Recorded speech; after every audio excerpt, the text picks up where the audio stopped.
Est-ce que vous pouvez nous donner pour vous la définition de sexisme? Quand les hommes et les femmes ne sont pas traités de la même manière dans la société.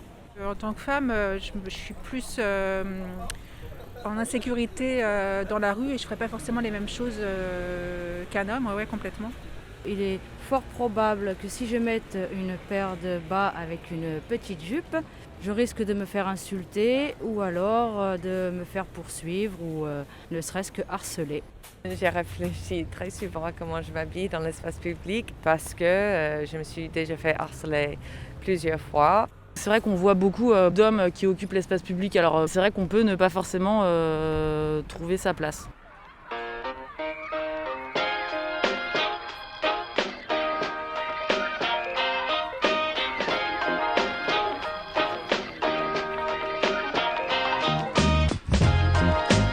Dans ce film, nous nous sommes posé des questions. Est-ce que la ville est faite pour les femmes ? Nous avons eu l'honneur d'accueillir 6 femmes qui étudient les questions et nous ont fait part de leur vécu et leurs ressentis. Vous pouvez aussi y trouver une visite de notre quartier, ainsi que nos débats et nos réflexions sur les questions et nos avis personnels.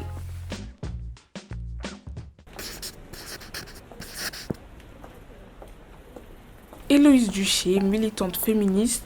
Dans l'espace public, mais de toute façon, de manière générale, dans la société, on le sait, hein, c'est documenté par des études, les femmes sont discriminées et subissent de la violence physique, psychologique, émotionnelle, administrative, etc. Elles subissent d'autant plus de violence si elles croisent avec d'autres dominations.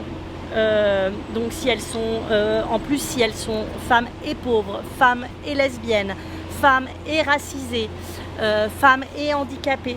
Et ça se repère aussi dans la rue, à la fois par le comportement des autres gens, mais par la manière dont la ville est construite. Edith Marie-Jousse, géographe sociale, dont le travail est d'étudier la place des filles dans une cour de récré. Moi, je m'intéresse à un espace particulier, puisque ce sont des petits espaces, ce qu'on appelle des micro-espaces publics. Par exemple, la cour de récréation, mais c'est aussi un espace d'étude de la géographie. Je regarde en fait de quelle manière les filles et les garçons rentrent en relation. Est-ce qu'ils rentrent en relation? Pour ne pas se mélanger, pour faire non-mixité, il suffit qu'il y ait un groupe qui dise « je joue pas avec toi ». Moi, classiquement, en fait, ces garçons-là disent non, on joue pas avec les filles, on joue pas avec les petits. On ne tient pas compte du besoin des filles. C'est-à-dire que faire égalité, c'est pas que les filles jouent au foot. Il y en a qui n'en ont pas envie, mais par contre, il y a des petits, il y a des filles, il y a des enfants qui ont envie, par exemple, de lire, d'avoir de la place pour discuter, d'être au centre de la cour pour danser, faire de l'art plastique, du dessin. Et en fait, en utilisant cet espace-là, ce grand espace pour certains garçons, finalement, tous les autres se trouvent aussi exclus. Anne fait partie d'une brigade nommée la brigade antisexiste. On organise du coup des brigades, c'est-à-dire des marches dans la rue pour dénoncer les représentations sexistes qui sont dans la rue. Donc ça peut être la publicité, les vitrines, également les kiosques à journaux ou les affichages publics aussi. Il peut y avoir des représentations sexistes là-dessus. Corinne Luxembourg, géographe et chercheuse. Historiquement, la ville, on l'a fabriquée pour que les hommes s'y sentent bien. Quand on construit la ville, on considère que les femmes sont des êtres mineurs qui n'ont pas le droit de décider pour elles-mêmes de ce qu'elles veulent et de ce qu'elles sont. Et donc la ville, comme c'est un espace public, elle traduit finalement cette façon de penser. La place des femmes dans l'espace public, elle est finalement à chaque fois conditionnée à un déplacement. Souvent, on est dans la rue parce qu'on va faire des courses pour la famille, ou on est dans la rue parce qu'on va chercher des enfants, ou on accompagne des personnes qui ont besoin d'être accompagnées, des personnes âgées par exemple, ou voilà. Et en fait, on se rend compte que les trottoirs, par exemple, quand ils sont trop étroits, quand on est une personne avec des courses et une poussette, on passe pas. Sauf que la majorité des personnes avec des courses et poussettes, c'est des femmes. Et donc c'est en ça où finalement l'espace est pas neutre. La ville, elle est quand même fabriquée beaucoup par les hommes.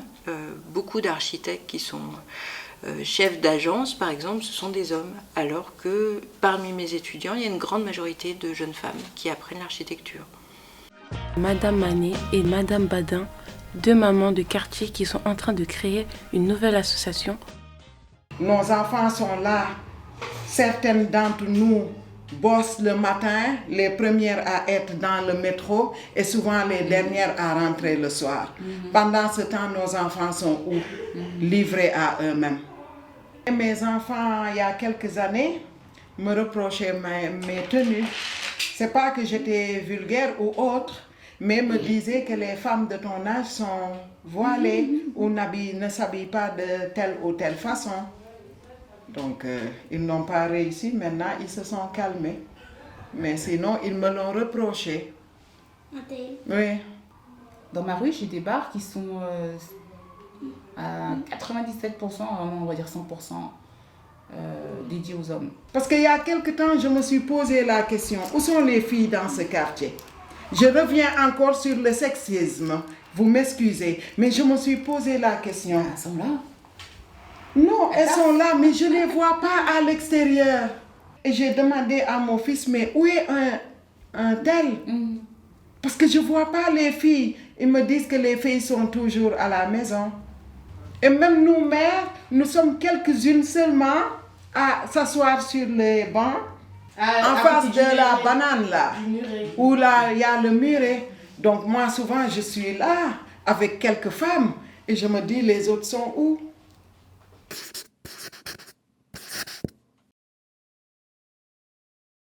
C'est pas tellement les garçons qui font la mixité, c'est les filles. Donc si on dit que ce qu'elles ont à faire et ce qu'elles ont à proposer aux autres, ben ça a beaucoup d'importance, ben les garçons ils vont commencer à venir graviter autour. On entend souvent dire c'est des petits jeux de filles. En réalité ils sont petits parce qu'ils n'ont pas de place. Dès qu'on les met au centre, ça devient des grands jeux. Hein. Et c'est pareil à l'espace public finalement.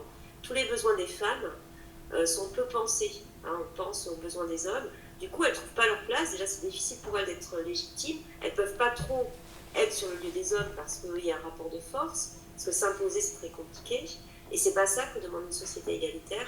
Donc voilà, donc c'est ces questions-là. C'est à la fois se mélanger et qu'elles trouvent leur place parce que c'est ça l'égalité. C'est aussi partager l'espace. En fait, du coup, ce qu'on fait, c'est qu'on colle un autocollant où il y a écrit sexiste dessus et on met une phrase, une explication sur pourquoi est-ce qu'on a trouvé que cette pub ou cette vitrine est sexiste pour que en fait, les personnes les passants puissent comprendre. On ne met pas juste autocollant et chacun doit comprendre par lui-même. Le but, c'est aussi d'expliquer pourquoi nous, on pense que c'est sexiste.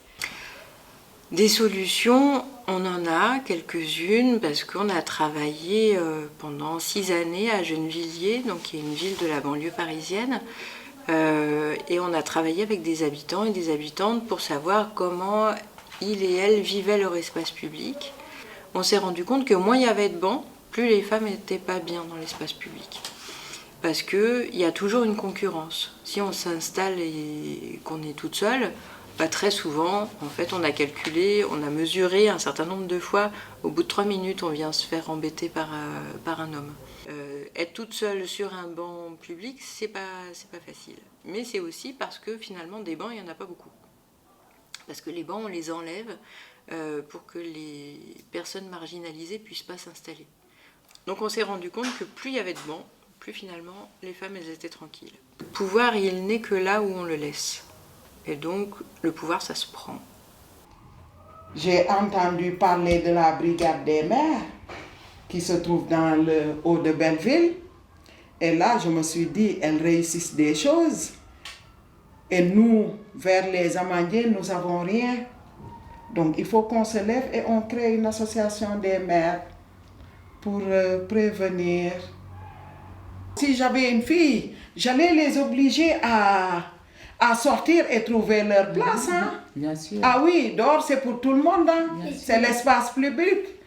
Même si c'était payant, on allait acheter notre ticket.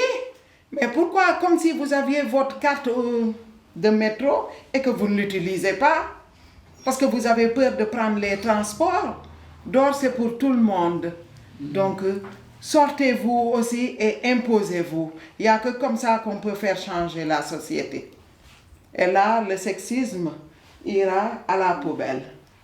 Le premier niveau, c'est qu'on peut être sûr de sa valeur et connaître se former soi-même à réagir en cas d'environnement hostile, mais aussi de harcèlement de rue qui n'est pas forcément dangereux, mais aussi de situations qui peuvent devenir dangereuses. Ça peut être de savoir fuir, ça peut être de savoir répondre par la parole, ça peut être aussi d'avoir des éléments physiques pour savoir qu'en fait, si ça nous arrive, on peut se défendre physiquement. Ça s'appelle l'autodéfense féministe et je trouve que c'est intéressant à explorer seule ou entre copines parce que ça permet de se sentir mieux dans son environnement sans que la société elle ait déjà changé. Et quelque part, ça fait aussi changer la société.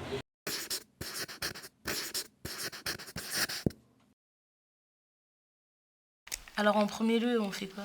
On doit rajouter des trucs au City pour que les meufs aussi elles peuvent se poser. Alors le City, c'est un endroit où tout le monde s'assoit. Ça c'est le terrain de foot, derrière il y a un mini terrain de basket. Avant tout le long il y avait des bancs, mais là il n'y en a plus. Il n'en reste plus qu'un qui est là-bas. Les garçons ils s'assoient, ils viennent avec leurs chaises pliantes et tout. Ils s'assoient, tout ça. Et nous, on s'assoit aux escaliers juste à côté. Ça on fait quoi? On met des bancs en forme de rond genre. Ouais, t'as capté? Ouais. On met un banc comme ça et un autre banc U comme ça. Ça c'est le City. Ouais. Et il y a la rue qui descend comme ça là. Ouais, ça c'est le City. Mais toi dans le City là. On rajoute des bancs déjà. Des bancs en forme. Déjà faut faire le terrain de foot, comme ça on ne dessine pas dessus. Déjà il y en avait un ici, comme ça, un autre ici comme ça. Ouais. Il y en avait, là il y avait un gros des trou, petits. un autre là, il y en avait un autre là, et il y en avait un autre là. Voilà. Ici on met un truc où on peut se poser. Des bancs en forme de rond. Yes. Comme ça, on peut s'asseoir, et pas trop prendre parce qu'il y a aussi des voitures qui se garent. Du coup. Là, n'oublie pas, il y a la rue, hein, comme ça. La rue favorite, rue Pupille. Moi, c'est les tout là-bas. Oui, mais il faut quand même faire un truc là-bas. Alors, ici, c'est le passage qui pue. C'est un passage qui n'est pas du tout éclairé et la nuit, c'est pas très rassurant d'y passer. On évite un peu de passer par là. Et voilà. Hein. On met de la lumière, on lave, enfin il y a des gens qui vont laver.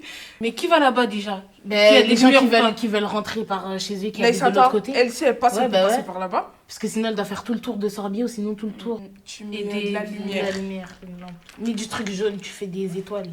En mode pour produire la lumière. Là, ici. Mais là on a un premier banc. Comme ça. Il y en a 3 en tout. D'autres bancs. Où les foyers Mani s'assoient et tout. Ici. Et on peut rajouter. Rajoute un truc en rond. Ici. Le truc t'as dit comme ça là. Comme ça. Un banc comme ça. En face des autres bancs? En bas, un banc comme ouais, mais en gros, il y a de l'espace en gros, on peut se poser. Ouais, comme ça, on est tous en rond et on se voit tous. Ouais, c'est vrai. Voilà. Bah, ça, c'est parfait. Après ce stage qu'on a fait, je fais plus remarquer les pubs. Parce qu'avant, je remarquais pas trop les pubs sexistes. Déjà, je savais pas ce que ça voulait dire, c'est sexisme. Maintenant, je sais ce que ça veut dire. Je peux même donner la définition. Et je suis vraiment très contente de ça. Le sexisme, pour moi, c'est une inégalité entre hommes et femmes dans la société, dans la ville. Un exemple, ceux qui font la ville, les architectes, les maires, sont plus souvent des hommes que des femmes. Du coup, en construisant la ville, ils pensent plus aux hommes de leur âge, de leur génération, aux garçons, plutôt qu'aux femmes. Au début, le mot sexiste, je ne le connaissais pas trop, je ne savais pas ce que ça voulait dire. Et à force d'en parler et tout, pour moi, c'est ça ce que j'ai retenu du sexisme, c'est l'inégalité entre les hommes et les femmes. Le fait qu'on soit que des filles aussi, ça a fait qu'on était plus... Puis vous étiez des plus copines aussi. Ouais, c'est ça. Ouais. Parce que s'il y aurait eu des garçons, ça aurait pas été la même chose.